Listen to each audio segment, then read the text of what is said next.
Hello, everyone. My guest today is Peter Caputa. He is the CEO and founder of a company called Databox. The company is a monitoring company. It's a tool to monitor company performance data all in one spot, really on any device. Peter, are you ready to take us to the top?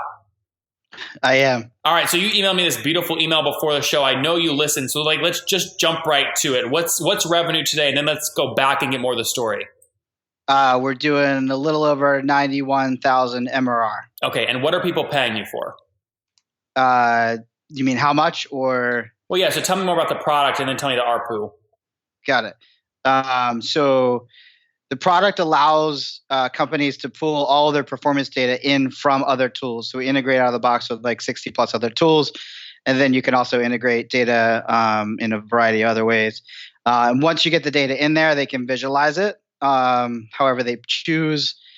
We make it pretty easy to drag and drop or choose templates based on the data sources that you connect, so you can get up and running quickly. And then you can set goals, you can set alerts, there's scorecards, you can so you can get data coming to you, the most important metrics, and then also you can put it on any device. So we have a very award-winning mobile device, mobile app that's on both the stores that you can download and use to monitor.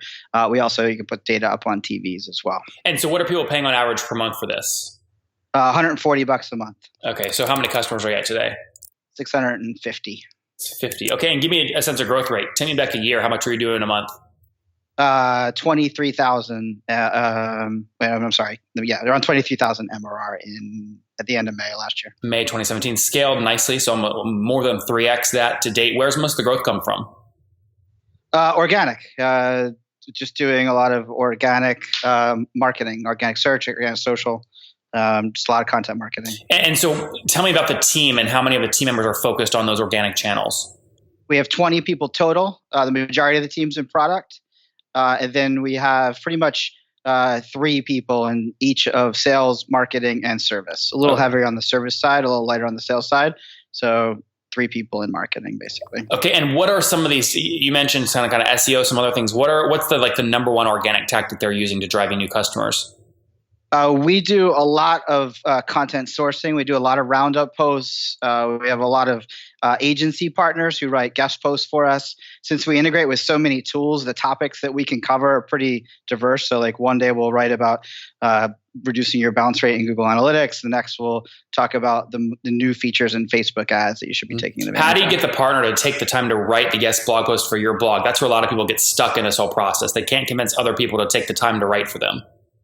Well, in the beginning, it was a lot of personal relationships. I built the channel program, the agency partner program at HubSpot.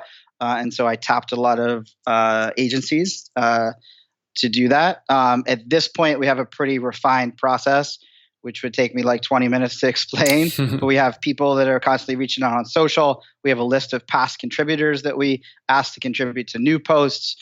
We always give a link back to them when they contribute. And a lot of it is just very short stuff. So we're only asking them to take like 5 minutes to contribute to a post, which then becomes, a post with 50 contributions. I see. And have you, this is going to be very meta. Have you written a post on your post process? No, but I just recorded a podcast yesterday with that I think will get published next month. Give a shout out for that. Which podcast? The Entrepreneurs HQ. Okay, good. We'll link to that in the show notes. That'll be good. Cool. All right, because that's if you figure out a way to scale that, that's fantastic. Now, quickly, because you mentioned HubSpot, when did you leave HubSpot? 2017, so a year and almost a half. Okay, ago. yeah. So you were there for the ride. How early were you there? 2007. I was 15th employee. Oh yeah, so you saw it all. Yep. Yeah. So let me ask you a question. A lot of people would say when you go through a journey like that, obviously you had equity, you built some, and I'm assuming a nice chunk of wealth for yourself. It's hard for someone that just was made kind of wealthy, right, to then get motivated to jump in and start something new. So talk to me emotionally in your brain in 2017 when you left. How did you deal with the extra money and keeping yourself balanced? I always had a goal of making money, like enough money to be comfortable at least. Like I literally wrote in my high school yearbook like that I wanted to make $1 million by 30. I missed it by about 10 years, but and I didn't make enough from the IPO myself to like retire. Yeah. So I needed to do something. I also knew I wanted to do a startup again. I just love the part of the business where you're designing the strategy and figuring it out, and that can still be relatively one person. And I can stay involved in all that. Whereas with HubSpot, it's thousands of employees now. A lot of decisions are made and baked. And I didn't have that ability to continue to influence that. So I knew I wanted that rush. Quickly, since I have you and you're the guy, what was the number one leverage point you were able to execute in terms of growing the value-added reseller program at HubSpot? That's what you owned, right? Yep. The agencies a decade ago to like 5 years ago really struggle. Marketing agencies really struggle with cash flow because most of their business was projects, web design projects, short-term SEO engagements, et cetera. And so what we did is we figured out that we could teach them to sell a set of services that they deliver on an ongoing basis under a retainer agreement and allowed them to improve their cash flow. And that's really what attracted a lot of agencies to the program and allowed us to really help a lot of them grow from like guys on the dining room table to multi-million-dollar agencies. Yeah, because you really helped them with their whole business, right? You put together, here's a template contract, use this. Yeah. We did everything from like, here's what you should sell and how you should price it to here's exactly the scripts that you should use in your sales calls and the questions you should ask and how to deliver it, of course. And yeah, we did a lot of that stuff. Yep. That's great. Okay, so fast forwarding again back to Databox now. So was 2017 year one? Yeah. No, the company was founded actually in late 2014, 2015, early 2015. Mm-hmm. They raised $3.8 million. Another CEO joined about that time. They were trying to sell to the enterprise. It didn't work. The CEO actually went back to the investors and said, take your money back. I don't know if we can make this work. But the founder, who's his third time around, basically said, no, we're not doing that. They pivoted more towards a self-service model away from enterprise and started basically marketing to the SMB. And that's around the time when we met. Well, okay. So what happened there? Did you buy the whole company and keep that one founder, or what'd you do? No, we kept the whole team that remained. The previous founder had gotten rid of the go-to-market team, basically parted ways with the go-to-market team, which is all in the U.S. But the majority of the product and customer support team, which was in Slovenia, was retained. And so I joined. It was like 12 people on the team, and they're all amazing. They're all still with. But are you, if I look to the cap table, is it very clear that you're like a co-founder, 20-30%? Like, did you get a big stake in it, or I don't understand. Are you like a hired CEO or? No, I got a stake. Okay, good. I was about to say, a guy like you can pretty much do anything after HubSpot. You might as well go do something you own a big chunk of that you also think could be a really big pie. Yeah, I probably could. Now that you say it, I probably could have negotiated for more, but I'm happy. It doesn't matter, right? As long as you're happy, right? Because look, the difference between 2 or 3 percentage points long term doesn't really matter, right? Okay, good. So 3.8 raised today. That's all. I raised 1.1 million on a convertible note when I joined. A bunch of the HubSpot executives put in amounts. One of the existing investors put more in, and then I got 2 other funds to put some money in. Okay, so call it kind of 4.95 million all in. Yeah, 4.8. Yep. Is David Cancel being too aggressive? Has he raised too much money? You guys must text message. You guys must text message about this. Sitting on it. Yeah, I've gone the opposite way, right? Although, he's got an amazing traction with that viral and freemium model. So I have no idea. I don't know all his metrics, so I don't know. That's funny. But, you guys stay in touch? All the ex-HubSpotters stay in touch? A lot of us do. Yep. Yeah. A bunch of the ex-HubSpotters invested in Databox. So I keep in touch and, hang out with them once in a while. I see Cancel quite a bit. We go over there once in a while. Are you in Boston? Yeah. We're based in Cambridge. Yep. Got it. Very cool. Let's talk about churn real quick. So walk me through your churn. What's it today and how do you manage it? Churn's too high from where I want it to be. It's 4 to 5%. This month it's a little right below 4% on the customer churn number. Our revenue churn number hovers between 2 and 3%. Okay. Monthly. Monthly, yes. Okay. And that 2.5 revenue churn, is that net or gross? Walk me through what you mean by that. So do you include expansion revenue back on that?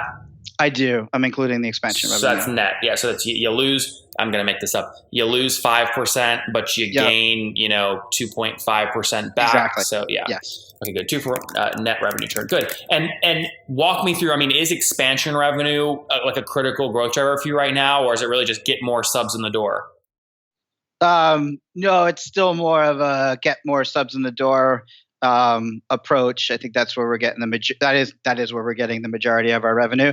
We have a pricing model that scales with usage, and so we have a free version that's pretty generous. A lot of people start with the free version. They kind of continue testing and building out with their dashboards on the platform, and they might hit a limit, they'll upgrade to the basic, and then maybe a few months later they'll upgrade to our plus plan or something like that. So, and then we also, with agencies, I have expansion where they're adding new clients to the platform. Got it. Walk me through. Okay, so that's helpful to understand. With that churn number in mind, what do you assume kind of lifetime value is, and how do you keep yourself honest about that number, because it can get crazy quick? Yeah, so based on that churn number and my ASP, lifetime value right around a little bit lower than 4K. Yeah. And you gave me the math on this. I think you're taking $140 a month times your gross margin of 70%. By the way, why is your gross margin so low? Most SaaS companies like 85, 86%. Why do you have more costs there?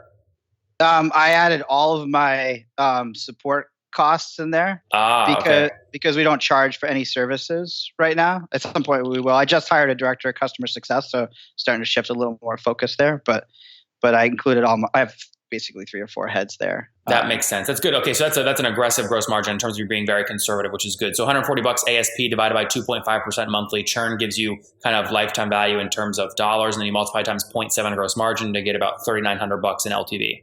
That's right. And what's your CAC right now? It's pretty low. So it's basically just my marketing team of 3 people. We don't spend anything on paid. My biggest expense was $1,000 on t-shirts. So so our CAC I have around $315, $312 per customer. So we're adding about 80 to 100 customers a month.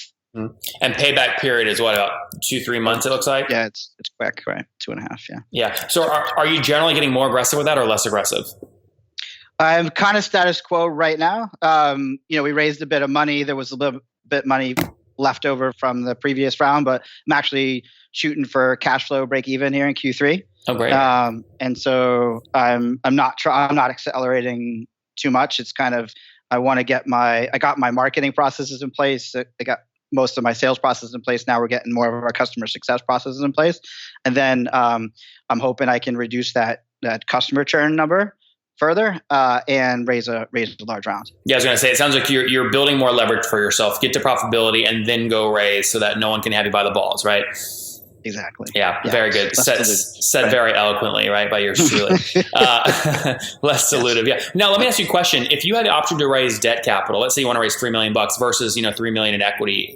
Have you considered debt capital before? I haven't. I'm not the best on the financial side of stuff. I don't know what the benefit to that would be. Just non-dilutive, basically, right? It's debt, but no personal guarantees. Literally get a loan.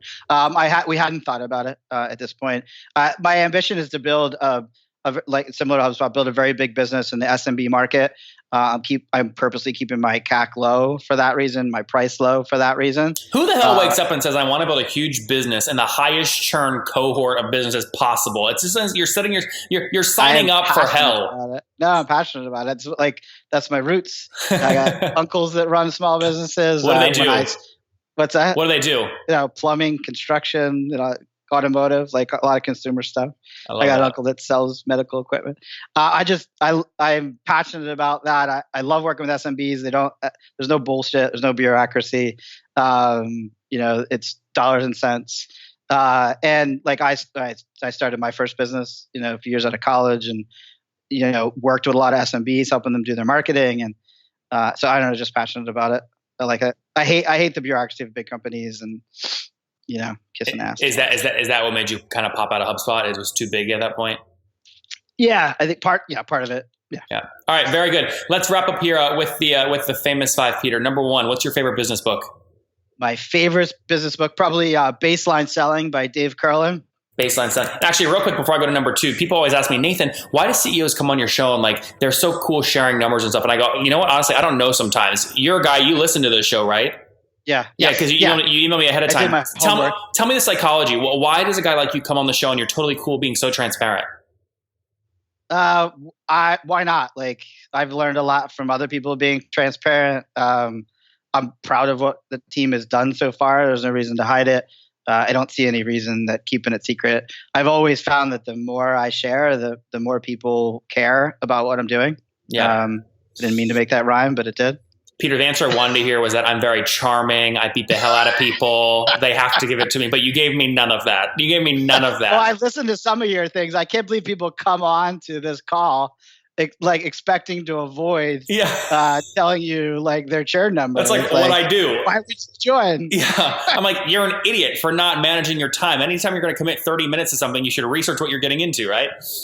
Yeah. All right, Peter. Number 2. Who's your CEO you're following or studying right now? I enjoy what Cancel is doing since you mentioned him. I think he's built an impressive product organization, and he's slapped on a marketing organization that's getting the message out. So I think what he's doing there. I owe a debt of gratitude to Brian Halligan. I learned, even though I gave him a lot of crap while I was there, and he wasn't always easy on me, I learned a whole hell of a lot of things. And now that I'm more in his shoes as a CEO, like I really appreciate what I learned there.